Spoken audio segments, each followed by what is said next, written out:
Hola a todos, aquí les comparto un spoiler de esta serie BL de Stardust Series basados en la novela. No dudes en suscribirte para estar al pendiente de los nuevos spoilers que traigo para ti. Ese día se despertó muy temprano. Al abrir los ojos estaba oscuro. Tuvo que tumbarse un rato antes de que apenas pudiera recuperarse y reunir las fuerzas suficientes para darle la vuelta y sentarse. Estaba muy mareado y con ganas de vomitar.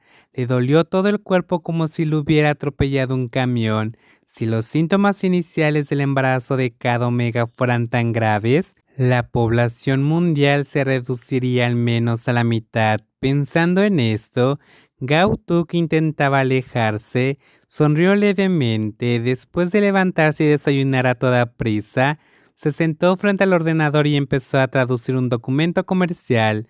Aceptó el trabajo de traducción temporalmente. Debido a la popularidad de la inteligencia artificial y la creciente precisión del software de traducción en línea, el salario que ofrece la parte A no es alto. Sin embargo, la oficina en línea es el único trabajo que Gautu puede aceptar actualmente. Por suerte, aún tenía algunos ahorros y el alquiler era bastante más bajo que el precio de mercado.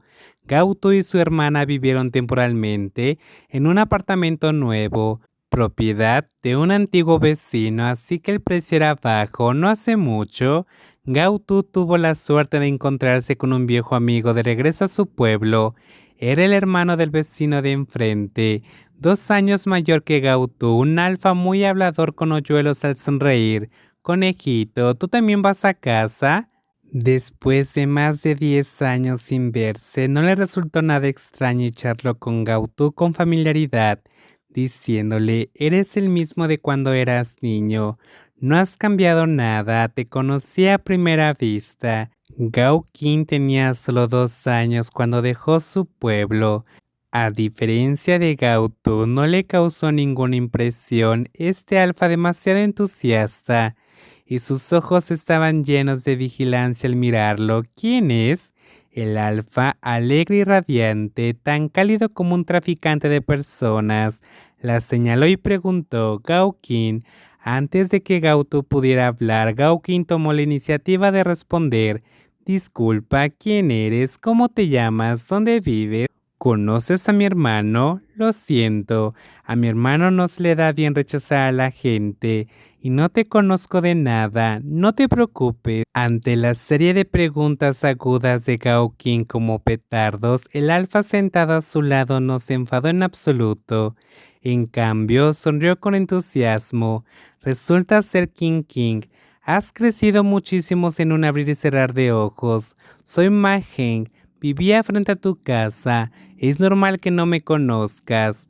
Cuando te mudaste a Jianghu eras solo un niño. Sería extraño que pudieras recordarme. Mientras decía eso, volvió a reír. Siempre he pensado en ti todos estos años. Conejito te trae a mi casa a pescar peces de colores. ¿Cómo vuela el tiempo? Majen, que es muy alto, de aspecto sincero, confiable y nostálgico, dijo con una sonrisa. Ahora trabajo con Hansu. Esta vez me tomó un tiempo libre para visitar a mi abuela. Qué casualidad que nos encontremos así. ¿Tu abuela? Las palabras pescando oro y abuela le recordaron a Han King. Lo pensó y preguntó: ¿tu abuela es abuela Gao? Sí. A Mangen parecía encantarle reír, mostrando sus dientes blancos, y le dijo: no esperaba que aún lo recordaras. Tras su recordatorio, Gao Qing tuvo una vaga impresión. De niña, sus padres discutían casi a diario. Todos los días después de la escuela, Gao Tu la llevaba a visitar a los vecinos para evitar que se viera afectada. Gao Qing recordó que era una casa con madera amarilla como fondo, con muchos peces dorados criados en fibra de vidrio transparente, y una abuela Gao de aspecto amable con un ligero olor a incienso. Exclamó: ¿la abuela Gao todavía adora a Buda? Manheng no esperaba que Gao Qin aún recordara los detalles. Hizo una pausa, su sonrisa se iluminó y guardó silencio unos segundos antes de decirle a Gao Qin: Mi abuela falleció hace unos años. Mañana es su aniversario de muerte. Al oír esto, Gao Qin se quedó atónito. No esperaba que la visita a la abuela de Mangen se refiriera en realidad a barrer la tumba. Gao Tu también se quedó atónito. Se disculpó rápidamente por Gao Qin y cambió de tema amablemente, preguntando con preocupación: ¿así que ahora regresas a vivir solo? Recordó que los padres de Manhan murieron jóvenes y que él fue criado por su abuela. Sí, solo. Manhan respondió: la vieja casa sigue ahí, pero rara vez vuelvo a vivir ahí.